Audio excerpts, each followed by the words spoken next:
Hello and welcome to another episode of Indie Thinking Live. Thanks for joining us. I am Kyle O'Brien, managing editor of Indie Agency News, and we're going to talk a lot about worshiping at the altar of attention, but really it's about conviction. So, lots of folks claim they can get you attention. They can get views, clicks, impressions, the whole vanity metric buffet. But Buntin CEO Jeffrey Buntin Jr. is calling BS on the entire industry's obsession with attention as the end game. We're digging into why attention is just the appetizer when conviction is really the main course. So let's bring him on. From Nashville, Jeffrey Buntin Jr., thank you for joining us. Much Hey, appreciated. Kyle. Yeah, man. Great to be with you. Great. Thank you for joining us on this important subject. So let's jump into it. So you've been keeping file on agencies that worship at the altar of attention. So what patterns are you seeing that should worry us all?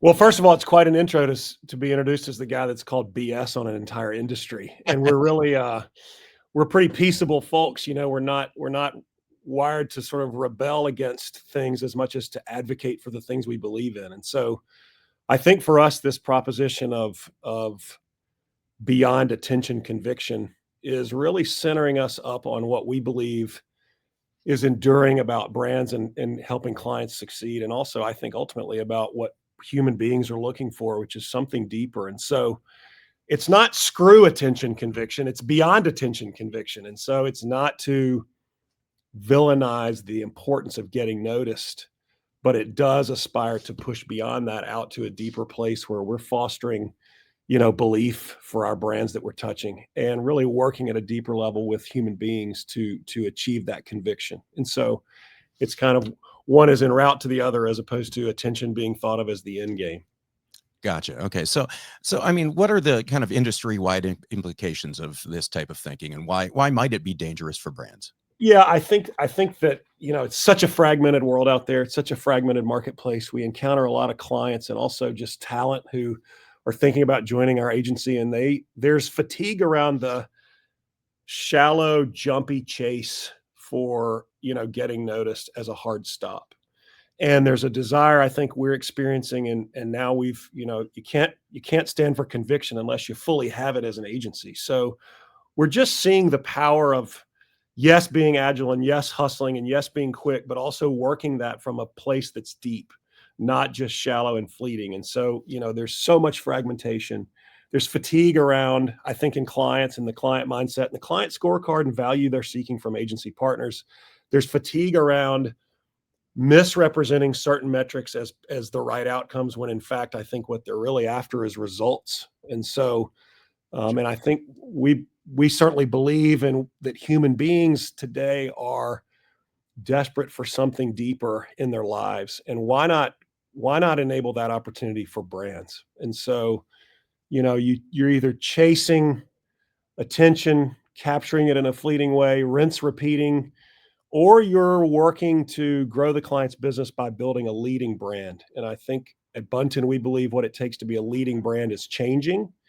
And we're working to, I guess, learn that while we also try to teach and practice it. And there's something, 3 R's, rinse, repeat versus results. We're always going to lean hard into the results, and we're going to be vulnerable and open in how we achieve that together with our clients. And I think we've got a clear point of difference now around beyond attention conviction, but it's not like there's no masterclass and you're done. It's a continuous journey to learn and prove the value of that and experience what that takes. But I think for us, it's the watchouts are shallow and jumpy versus deep and quick, but deep and eternal, and helping clients achieve that through brands.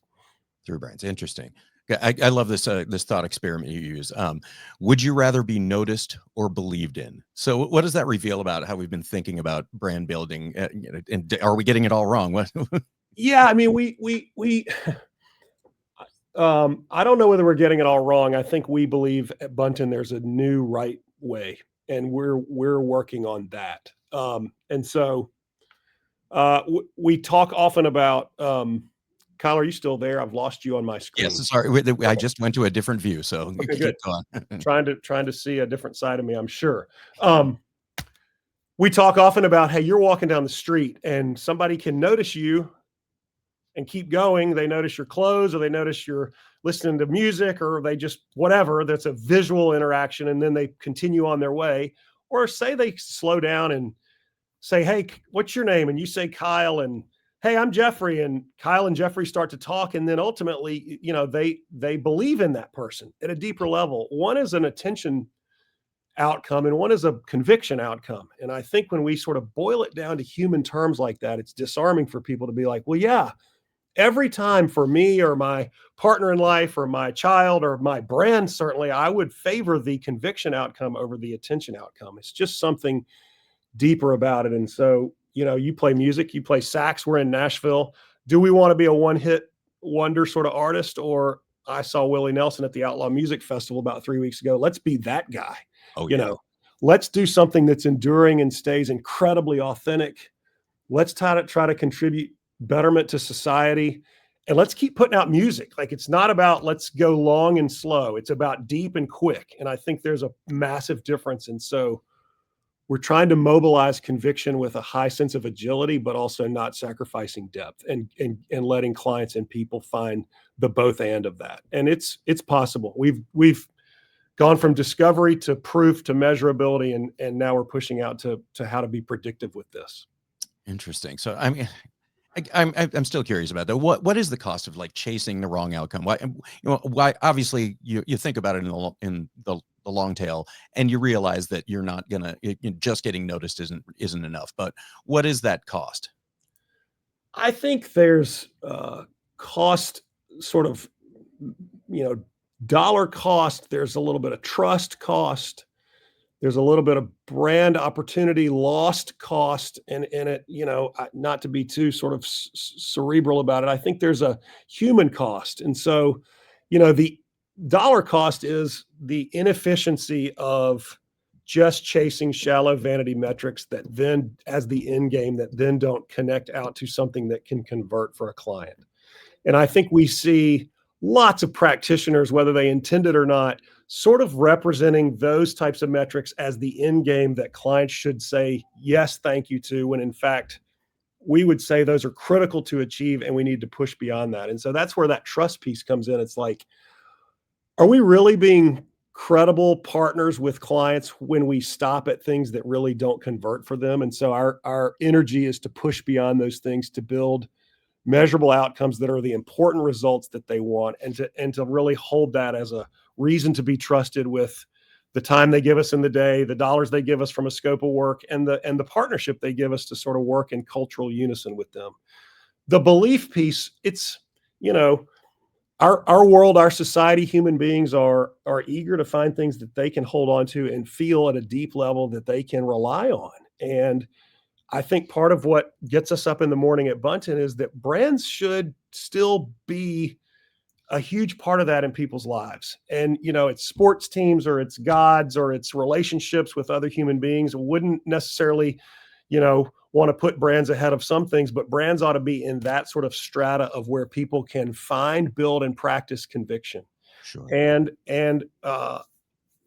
I, we've declared that that's what we think is what matters, and not because it stops short of the end game. It's because it pushes all the way out to a different, the new way that brands can succeed. We think it lives out there in that place of conviction. Gotcha. I mean, you spent a while studying this, 3 years, I believe. Yeah. Let me get a sip of water and I'll sort of go back to come forward. All right. So I'll continue the question while you're No, doing that. Yeah. So no, I mean, we first put Beyond Attention Conviction on the board as an agency 3 years ago. okay. It was pretty cool. It wasn't the result of the executive team or management, or it wasn't the response to a problem. It was a couple of our strategy team members were working on sort of something, and a few of us noticed, and we sort of leaned in and said, "What are you guys doing?" And ultimately they were like, "We're working on the agency positioning." And it's sort of well, let's slow that down to understand the journey of our agency. We've been here 53 years, and we were in our third strategic chapter as an agency, I would say. And we've chosen this as now our fourth. A lot of places have been around 4 years and they're in their 50th chapter. We've been around 53 years and we're in our fourth chapter. So we don't choose one lightly. And when we settle into a value proposition, we want to really mine it. So 3 years ago, these guys helped us. We worked with them. They really led getting to Beyond Attention Conviction. And we sort of decided that we wanted to move it from a philosophy to a philosophy and a practice, and now ultimately to a predictive engine for clients. Like, okay, we're going to go pursue this conviction. We can measure it. What should we expect the outcome to be? And in order to base that in data, because we all need to do that, and for that to be highly measurable, we just took 5 different client industries where we had 2 20-year client partnership brands, 2 15-year partnership brands, and 1 10-year partnership brand. We had enough longevity of data to do a multi-year correlation analysis between conviction metrics and revenue. And so we didn't call ad week. We didn't tell you guys. We didn't declare it to the world. We just quietly started our own experimental study into whether we could actually prove out that there is a correlation between conviction and client revenue, contraction or growth. And we actually, to be totally transparent, we saw both. Things got better, revenue got better. Things got softer, revenue got softer. And so there was a two-way readout on this. And so that's sort of how it came to be, Kyle. And it's pretty powerful to be able to just let the experiment occur and learn as we go, and then find that, no, we've got high provability across 5 really different industries around the correlation that exists between conviction and client dollars. And so that's the journey, and it continues on every day. Right. Obviously, you're getting data all the time. So, what are some examples you can give us about across different industry categories that might be pertinent to our listeners? Well, I think people ask me about, what high conviction brands do you think about? And it's easy to think about Patagonia or, what the team has done with Yeti. Okay. Those are high conviction brands. I think they're also enthusiast brands. And then you go to like a Subaru or a Ben & Jerry's, they're not enthusiast brands, but they enjoy this strong level of conviction from their consumers and also their stakeholders. And so we often look at, what are best in class high conviction examples. And then, it was in, I think, something I wrote that inspired you guys to want to listen to me ramble. Like, also believe, Tyson frozen chicken has the opportunity to be a high conviction play. Light bulbs I put in there, tires. So it's not that you have to have this enthusiast, high passion brand category to pursue conviction. We would say it's available to brands in every industry under every condition. And there are qualities about what causes that to work that we can slow down, really identify, create some measurability around, and then, all right, we need to invest in these dimensions of the brand in order to move you up on the conviction matrix. And it's happening. Like we're doing it. It's when your agency sort of platform is a client value proposition beyond attention conviction. It's not about us. It's about what we're doing for clients. It's got some power. That's amazing. It's amazing. So let's talk about the 4 drivers. You've identified 4 drivers of what you call high conviction brands. So how can you help us understand how these drivers can work in practice?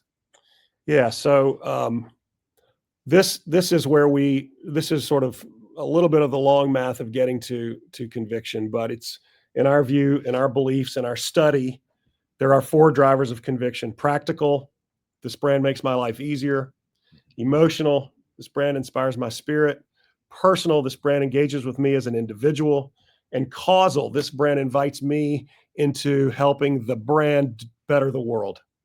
And so there's, we use the word, we can machine these qualities into brands because we can. And so we typically start by looking at, where does the brand stand today on these 4 axes? How is its health across the 4?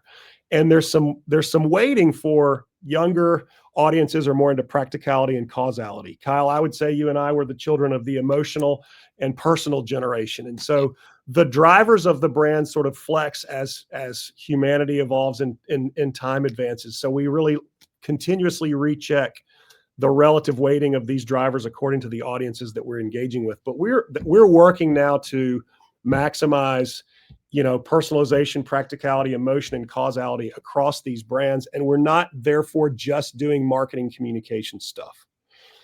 We're helping them with customer experience. We're helping them with culture internally within the organization. We're asked about innovation and how do we lean into this area? If it's a real strength or a deficit, is there an innovation opportunity? And so I want us to be in the brand experience business, not the brand message business. And this these drivers of conviction really live at that. They're in messaging for sure, but they really live and breathe or fade and die in that experiential zone. And so that's where we want to be as an agency. Can you expand on a bit about the, how it's showing up every day in brand experiences?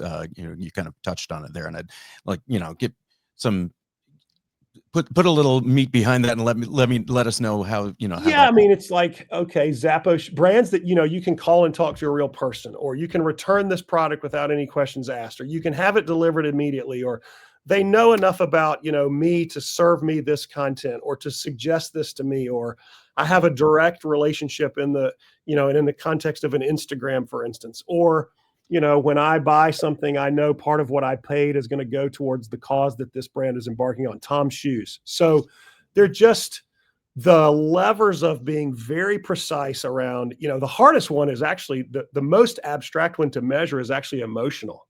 And for years, that was the penultimate driver of the way people thought about what brands should be doing in people's lives was connect emotionally. And that should still matter and does matter. It's harder to really quantify that versus personal, practical, or causal. And so I think for us to be more precise about it, it's just to reflect on, well, does the client have their cause strategy articulated? And is the brand team, the CMO working with that, or is it over in corporate communications? If it is, let's walk it over into the sort of main street of where we're working together as an agency partner. So I hope that answers your question. And I think, if particularly where resources may be finite, and they are, right? Like not everybody's trying to win on spending the most money, then the ability to turn those dials like personal or like practical or causal, be very sharp and start to differentiate yourself can drive ROI at a lower investment. And so we're also seeing that there's lots of appetite to be like, oh, this has a disproportionate punching power. I can win against if I'm a challenger brand, against a leader brand in a category by really winning in this area. And so we're helping clients think through how to activate that, not just message that. Yeah. And I think you really are getting down to it. It's really about the, activating it rather than just being a messenger. The strongest brand experiences should need the least marketing. Right. Right. I mean, so we're fortunate to be pretty busy on building marketing and communications, but ultimately if we could put ourselves out of that business by getting so tight on the experiential side, still a huge role for agencies. I think we want to create experiences and behaviors for brands, not just tell their stories. We want to build their stories and tell them. Yeah. Great way of looking at it. All right. Final question. So what does this shift in thinking mean for the future of how agencies and brands can work together? Obviously is a big, broad question, but let's see if we can get a wrangle on it. I think that, agencies and clients more than ever for us, we see, or it needs to be a deep cultural partnership. Who are we? And we can be really different from a values perspective with a client, or we can be more synergistic from a values perspective. But like, it's powerful when there's a deep cultural compatibility, a deep cultural kinetic energy that a client and agency are sort of sparking off each other from an idea perspective, but also at some level, like the journey that we're on as agencies with clients through life, if there's a deep reward from that, from a human and the way we work and the work's power in the marketplace, that's the propellant that I think is exciting. And independent agencies should be able to bring a disproportionate amount of wonder on that level with clients. And so I think we're talking with clients about having that cultural, strike zone at our core, coming back to that and really building off of that, whether things worked well, celebrating it where we didn't work as well, learning from it, but having that as a beacon and base of trust, and then really working to go change their trajectory as companies. And so, we talk about transformational business results for clients. That's what it's all about. And I think we need to get a lot of clicks and likes and shares and sort of near end metrics to ultimately be transformational business partners, but we got to push past that. And so we're in Nashville. We're an independent agency. We're in a town that's, about business and creativity and collaboration and fun and hospitality. And you're coming soon to see us. And so, there's this fervor around not only hopefully our agency, but also our marketplace. And to me, it's all ladders up to being an independent agency. We can get 125 Buntin people fired up around conviction a lot quicker, a lot deeper, and a lot more holistically than I think a holding company agency could get their team fired up around conviction. And so part of it's just, man, when you're an independent agency and everybody's all in on an idea or all in on a meeting or all in on, for us, this full platform that we exist around, it's, I'll take our 125 and put it up against 500 half convicted people, and we'll win. And so I think clients feel that from independent shops, that there is a value proposition here, and it's not about compromising resources or how big we are. It's about how good we can be, because we can pull something deeper together and bring that to their own business and trajectory. And we've done that here for many years, but I think this fourth strategic chapter for us, beyond attention conviction, has massive disproportionate punching power behind it. And so we're working on landing those punches on behalf of our clients, and really as an attractant to talented people who want to do something enduring and authentic and important and fun. Yeah. Here. Love it. Yeah, man. So let's look real quick. Here's from your website about attention and conviction. So where can people find you if they want to learn more? Oh my gosh. They can find our agency at buntingroup.com. They can find us on LinkedIn. I think we've got certainly some of this thought leadership is there, Instagram as well, Facebook. And, we're at all the places we can be. You'll also find us in Nashville. You can find us on the phone. And we welcome walk-up visitors. We welcome followers. We welcome people that agree and are interested in learning more. We're not precious about this. This is thinking that we've put out there. Obviously, we're doing this. And if people see it differently, we're open sort of conversationalists around philosophies to help clients. And so I would invite, personally or through our agency platforms, any kind of engagement or feedback. If you're interested in this, we usually get some people that go, you guys seem pretty real, and that's pretty interesting. We love to just meet and talk with people that are trying to do more things in the world that are different and that help, I think, for us clients, but also at some level, we're hopeful and optimistic about human beings and wanting this to have an impact on people. So that's kind of where we are and what we're all about. Great. Well, as you said, we're going to be there, Indie Agency News Show Off on November 13th. So come out, meet Buntin, meet Lewis, meet all the other people that make Nashville such a vibrant place to work. And Jeffrey Buntin Jr., CEO of Buntin, thank you so much for talking to us about this. This is a really important and very enlightening subject that you've given us. So thank you very much. And thanks everybody for tuning in to Indie Thinking. Appreciate it. Thanks, Kyle.